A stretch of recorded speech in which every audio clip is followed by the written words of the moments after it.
दोस्तों, क्या आपने समुद्र के अंदर मौजूद ऐसी दवाइयों के बारे में सुना है जो आज से करीब 2000 साल पुरानी है। 13,000 साल पुराना एक ऐसा स्केलेटन जो समुद्र की गहराइयों में सलामत है।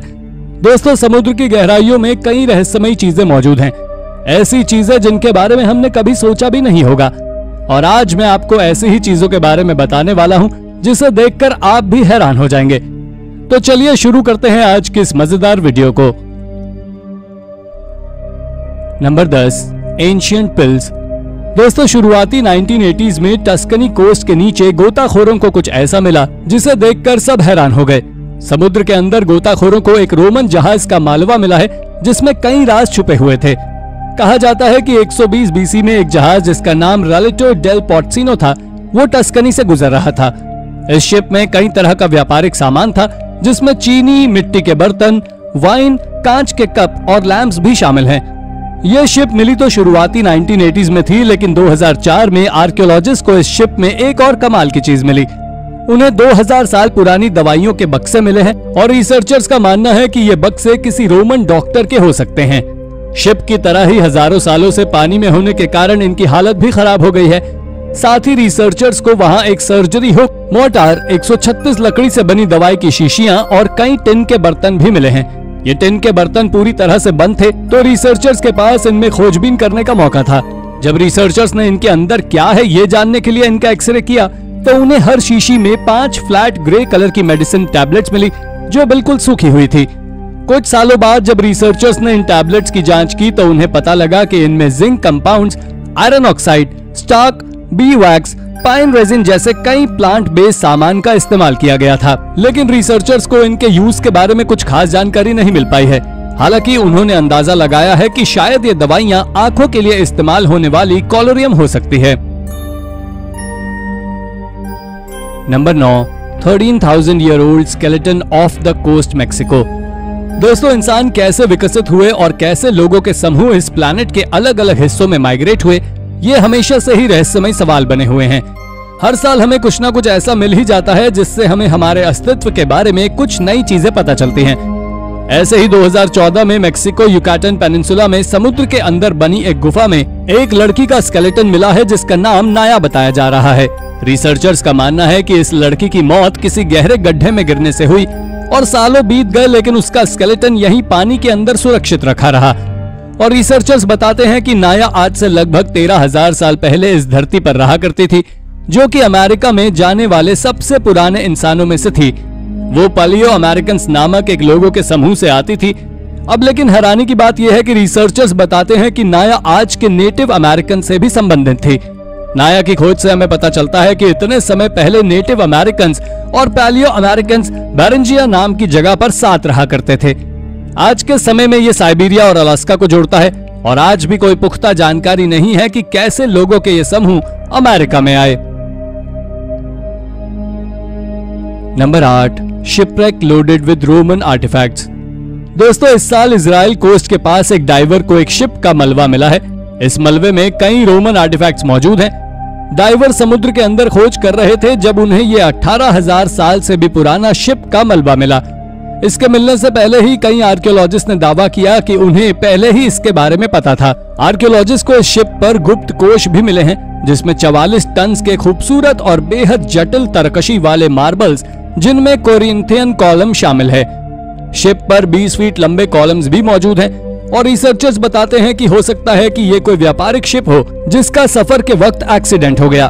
जो आर्टिफैक्ट्स उन्हें शिप पर मिले हैं वो अधूरे बने हैं, पर उन्हें देखकर हम रोमन्स की आर्ट स्किल्स के बारे में जान सकते हैं। Number 7, megalodon tooth necklace.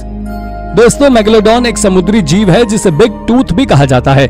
ये मैकरल शार्क की एक स्पीशी है जो आज से 2.6 मिलियन साल पहले इस धरती पर एग्जिस्ट करती थी। लोगों का मानना था कि यह जीव समुद्र की बेहद गहराइयों में ही रहता था। अभी तक आर्कियोलॉजिस्ट और रिसर्चर्स को इसके दांत और फॉसिल्स ही इसके अवशेष के तौर पर मिले हैं। इस जीव का एक दांत इंसान की हथेली बराबर लगभग 6 इंच का होता था और इनसे बने किसी भी ऑर्नामेंट की वैल्यू काफी बढ़ जाती है। लेकिन शायद टाइटैनिक में ट्रैवल कर रहे कुछ लोग इसको अफोर्ड भी कर सकते थे। हाल ही में टाइटैनिक के मलबे में रिसर्च के दौरान रिसर्चर्स को एक मेगलोडॉन नेकलेस मिला है जो कि शार्क के दांतों से बनाया गया था। जरा सोचिए उस इंसान के बारे में जो इतना कीमती नेकलेस अफोर्ड कर सकता था, वो कितना अमीर और पावरफुल रहा होगा। Number 6, artifacts from the space shuttle Challenger. दोस्तों 28 जनवरी 1986 में एक चैलेंजर स्पेस शटल उड़ान भरने के 73 सेकंड्स बाद ही कुछ तकनीकी खराबी आने के कारण विस्फोट हो गया। सालों बाद 2022 में समुद्र में अटलांटिक ओशन फ्लोरिडा कोस्ट के पास डाइवर्स को इसी स्पेस शटल के पीसेस मिले हैं। ये डॉक्यूमेंट्री हिस्ट्री चैनल क्रू ने बनाई है, जो गए तो वहां वर्ल्ड वॉर 2 एरा के किसी एयरक्राफ्ट के मलबे को ढूंढने, पर उन्हें ये स्पेस शटल मिल गया। अब आप सोच रहे होंगे कि इस ऐतिहासिक वंडर के मिलने के बाद इसके साथ क्या हुआ होगा। देखिए, अमेरिका के कानून के हिसाब से ऐसे पाए गए सारे स्पेस शटल्स और आर्टिफैक्ट्स अमेरिकी सरकार की धरोहर है। नासा अभी भी सोच रहा है कि इस आर्टिफैक्ट के साथ क्या किया जाए। उनकी पहली प्रायोरिटी है कि ये इंश्योर करना कि अगर इन आर्टिफैक्ट को किसी भी तरह का संरक्षण या इनका प्रदर्शन किया जाए तो उन चैलेंजर्स को जिन्होंने इसे बनाया था, साथ ही एस्ट्रोनॉट्स और उनके परिवारों की इस विरासत का हम सम्मान करें। Number 5, Lions main jellyfish. दोस्तों ये जेलीफिश समुद्र की बेहद गहराइयों में रहती है और बहुत कम डाइवर्स इसे देख पाते हैं। जो देखते हैं वो इसके विशाल आकार को देख मंत्रमुग्ध हो जाते हैं। ये जेलीफिश देखने में किसी शेर के आयल जैसी है और इसी वजह से इसका नाम लायंस मेन जेलीफिश पड़ा। ये बेल शेप की होती है और लगभग 7 फीट तक फैल सकती है। इसके शरीर में सैकड़ों टेंटिकल्स होते हैं जो करीब 120 फीट तक लंबे हो सकते हैं और इन्हीं टेंटिकल्स की वजह से ये दुनिया के सबसे लंबे जीवों में से एक है। इन टेंटिकल्स में हजारों स्टिंगिंग सेल्स होते हैं जिन्हें नाइट्रोसाइट्स कहते हैं और इनमें जहर होता है जो ये जेलीफिश अपने शिकार को पैरालाइज करके पकड़ने में इस्तेमाल करती है। अगर किसी डाइवर को इस जेलीफिश ने डंक मार दिया तो वो बेचैन होने लगेगा और कई एलर्जिक रिएक्शंस के साथ साथ उसे अपनी जान से भी हाथ धोना पड़ सकता है। Number 4, salt workshops. दोस्तों साल 2022 में डाइवर्स को बेलीज नेशनल पार्क के नीचे एक नमक का कारखाना मिला है, जिससे आर्कियोलॉजिस्ट भी अचंभित हो गए। इस खोज से आर्कियोलॉजिस्ट को माया सभ्यता के नमक के इस्तेमाल करने की ओर एक नया नजरिया मिला। एक्सपर्ट्स को यहाँ 4 खंभों और एक छप्पर जैसा स्ट्रक्चर मिला है, साथ ही 3 किचन्स और एक घर भी पानी के नीचे ही मिला है। और ये सारे स्ट्रक्चर्स एक नमक के कारखाने के भाग हैं, जहां लगभग 24,000 लोगों के इस्तेमाल किए जाने लायक नमक बनाया जाता था। ये लोग इस नमक को प्रिजर्व करके रखा करते थे और अपने खाने में भी इस्तेमाल करते थे।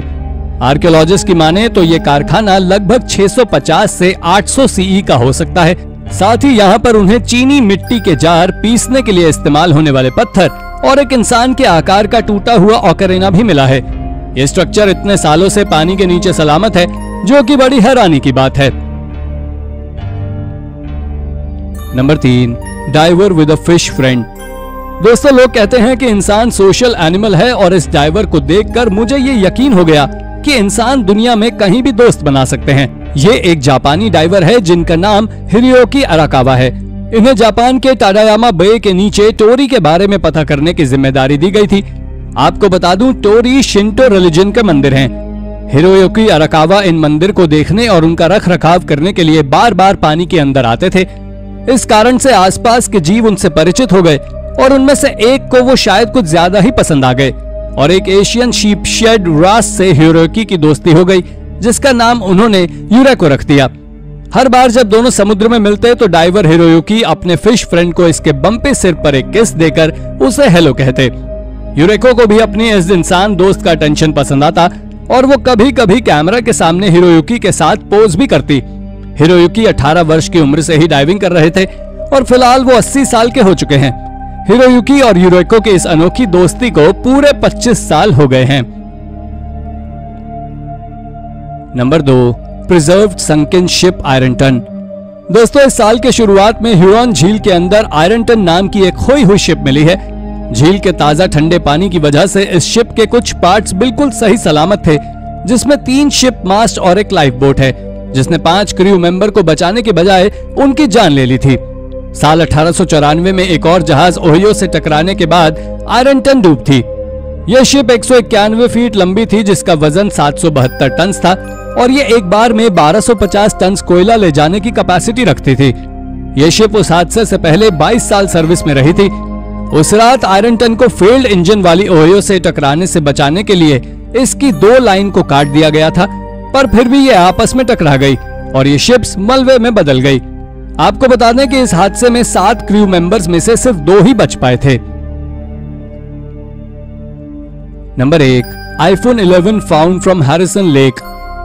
क्लेटन हल्केनबर्ग और उनकी पत्नी हेदर डाइविंग के शौकीन हैं और वो नदियों या झीलों में गिरा हुआ सामान बाहर निकाला करते हैं। ऐसे ही जब एक बार वो हैरिसन झील में डाइव कर रहे थे तो हेदर की नजर एक तलछट के बीच दबे एक आईफोन पर पड़ी।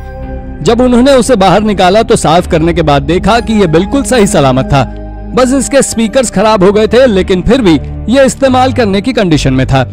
जब डाइवर्स ने इस फोन के मालिक को कांटेक्ट किया तो अपने ही खोए हुए फोन से टेक्स्ट रिसीव कर रही फातिमा गॉड-सी शॉक्ड हो गई और उन्हें लगा शायद ये कोई प्रैंक है। फातिमा ने बताया कि ये फोन सितंबर में एक बोट राइड के दौरान झील में गिर गया था। आईफोन की ये वाटर रेजिस्टेंस पूरी तरह से हैरान कर देने वाली है। 6 महीने पानी में होने के बावजूद भी ये आईफोन काम करने की कंडीशन में था। तो दोस्तों, ये थी कुछ पानी के नीचे मिली अजीब चीजें जिन्हें देखकर आप भी हैरान हो गए होंगे। अगर वीडियो पसंद आई हो तो इसे लाइक करें और शेयर भी करें और ऐसे ही अमेजिंग वीडियोस के लिए चैनल को सब्सक्राइब भी जरूर कर दीजिएगा। धन्यवाद।